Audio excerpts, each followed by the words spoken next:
हरियर होगे मोर गाँव दुआर, हरियर होगे मोर गाँव दुआर। गेड़ी चढ़े संगी हंस हंस के, गूंजे धरती जय जोहार, गूंजे धरती जय जोहार।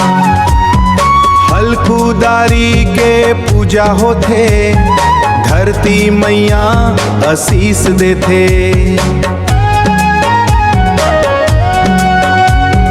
धान के बाली लहर लहर, सुख समृद्धि घर में भर देथे, सुख समृद्धि घर में भर देथे।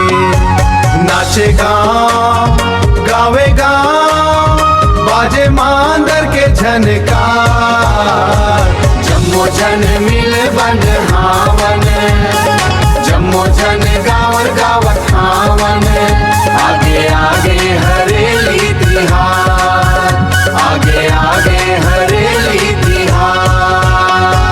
नीम के डारी दुआर सजाए, चिलाय और ठेठरी घर में बनाए।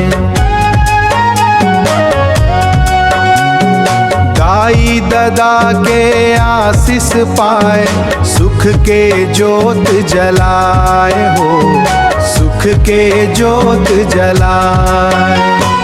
अरपा पैरी गावेगी,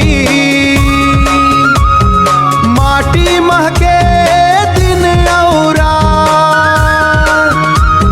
छत्तीसगढ़ के माया संग,